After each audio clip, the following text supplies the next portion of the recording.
Hello. In this video, I want to explain a use case that I've been requested to execute to implement an agent that can understand customer sentiments for different companies and accounts stored in our HubSpot CRM system. The reason, as explained in the screen here, I use different objectives.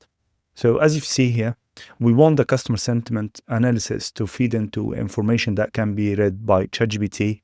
So employees inside the company can ask questions about the current health score of these customers. So this is a number one benefit. Number two is to get reports inside the HubSpot that can show some insights on these users. How can we deal with them? So to build this, I decided to use HubSpot workflow automations and Zapier, both together. And the reason behind using both is the cost, basically, because inside HubSpot, you get an opportunity to, through one command, one AI command, to read and understand lots of data about a client. While if you want to achieve the same through Zapier or external data integration workflow automation platform, you need to make lots of calls to HubSpot potentially, and that will increase the cost drastically. So I kept Zapier mainly for communicating between the systems, and as you see here, moving data between HubSpot and SharePoint so it can be accessible by internal and external chatbots. So I'll go now to HubSpot and show you how I created that workflow. This is my flow. I'll quickly go through each of these steps. And the first thing I want to go through here is a filter. It's very important to think about your filters. Keep it as precise and tight as much as you can, so you can keep the costs controlled as much as possible.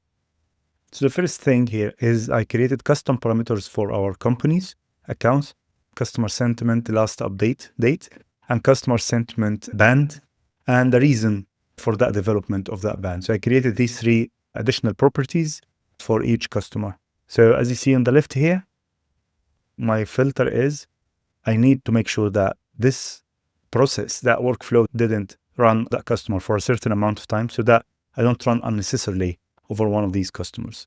And then I want to make sure that that customer is in a customer state, because in CRM we have prospects and all sorts of states, so we don't need to calculate sentiments for people who are still not working with us. And as you see here, you can be creative. So for example, I know that some of these users are on sales side. If they're still talking to these clients, that means that they are not customers, they are in other states. So I also added that to my filters.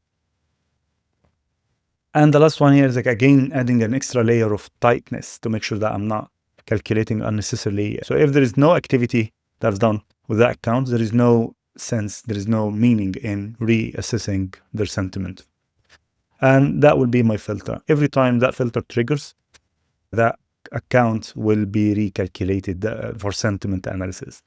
Just one element of settings here is allowing the re-enroll after completing the workflow. So that means that after the customer is enrolled for once, if that event fires again, they will get re-enrolled into that sequence. Second step is create a prompt step in HubSpot. You got to do it through data agents. So when you create a new step here, you see different kinds of agents, different kinds of AI-based steps, and different sorts of other steps. Two things to mention here regarding data ops steps require additional license that usually comes at almost £800 or $800 per month. So that adds lots of flexibility, but this cost should be justified if you don't have enough number of customers. Let's say if you have less than 1,000 of steps that runs per month, you don't need that layer. If you do, this will allow you to save some money and also give you additional data capabilities. That's about data ops. For the AI, it's credit based. Each step of these will consume 10 credits. And for you that don't know what is a credit system in HubSpot, it's how they license, how they charge lots of their capabilities inside the platform. Each of these AI steps will cost around 10 credits. 1,000 credits cost us $10. So if you make the math, one AI step costs us $0.1. So just one flow, one company gets analyzed, and you see I have two AI steps here. This costs me $0.2 per one calculation for one company. So after the company gets enrolled, I added that data agent step, and you see here, what you can do is very flexible and really allows us to do lots of things. I ask it to go for the last 120 days or taking account the last 20 customer-facing interactions. And the reason behind that is like if I just focus on the last interaction, usually it doesn't give me a meaningful sense of development. Also, I'm giving instructions to the prompt that it should not generate too long prompts to avoid the timeouts.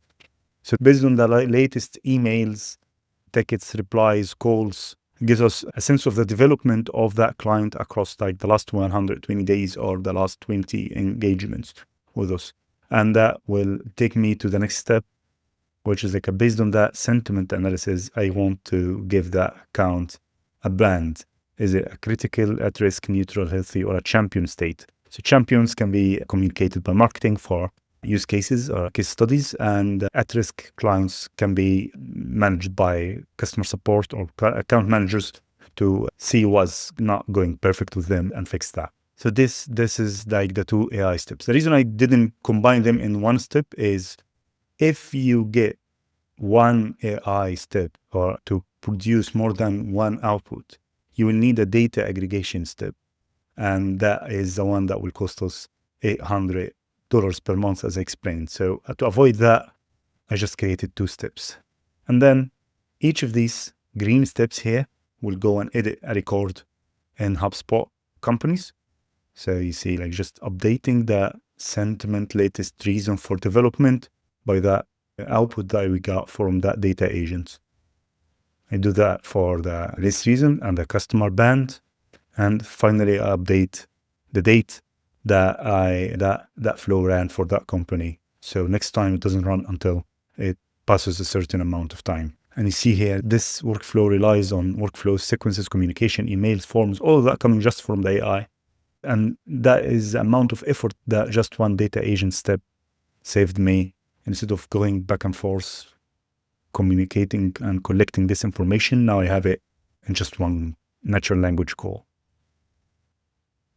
So I keep that on. I go and show you a report that I created just to show the managers and marketing people the list of accounts I have in the system. And you see who's healthy, who's in champion state, who's at risk, and the reason behind that. And of course, you can filter or you can do sorting or showing only list of accounts eligible for communication if they are champions for next event or on a stage industry event, or to invite them to speak to prospects or something of that sort. So that is the first part. So now we have back to my workflow. Here is number 2. The small 2 here is calculated. HubSpot got a report for me that's ready for internal team to work with. But what about the internal chatbots? The use case number 1 here is still not fulfilled. So that's why I needed Zapier. And Zapier work in a very similar way, but slightly different.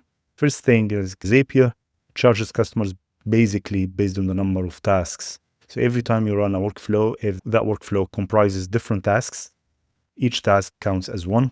Zapier charge you by bundles, and you can see here on the screen the amount you can increase the number of tasks that you want, and then it gives you money that you need to be charged every month. So this is my simple workflow here that triggers every time there is an update in HubSpot.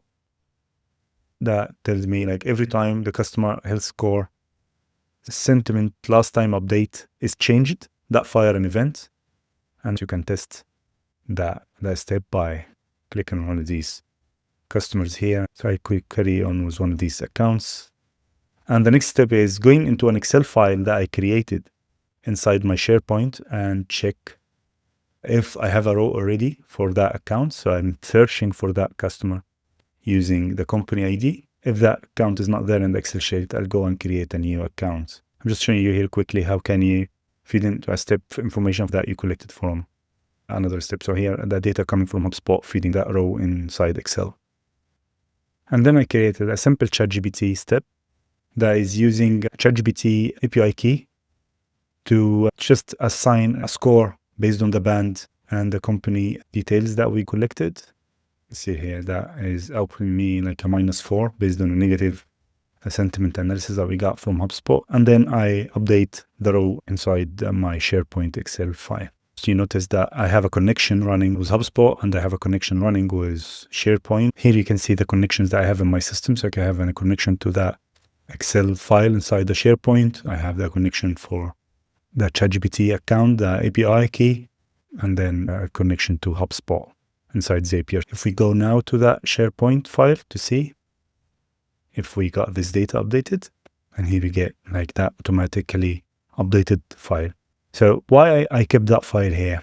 The reason is I have a chatbot, that company-wide chatbot that is configured to link into that SharePoint folder.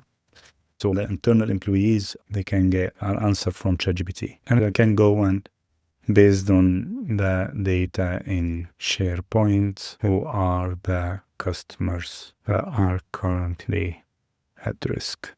And this will get ChatGPT to go and look into the files. See here, for example, the files that we had in the system as a ceiling. It will go and look at the Excel sheet and provide that data for us. And so it combines that amount of knowledge. So that fulfills the use case that number one here.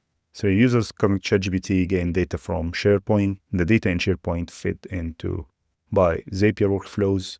One question might be, why did you have two HubSpot and Zapier flows? And the reason is like Zapier is much better at communicating and connecting different systems, while HubSpot, as you see here, like just one text step saved me lots of back and forth with Zapier that could have costed me a lot of tasks as we are working across, like retrieving the emails, communication, contacting through calls, tickets. Each of these will be different steps. So, and also you not get the same context and the same understanding that is stored in that single point of truth inside HubSpot. So that was my solution to this. Let me know if you have other solutions or if you like that way. And if you have any comments, happy to hear your thoughts and questions. And if you need any further details, like the prompts that I used or anything of that sort, happy to share that with you. Thank you, and looking forward to hearing from you.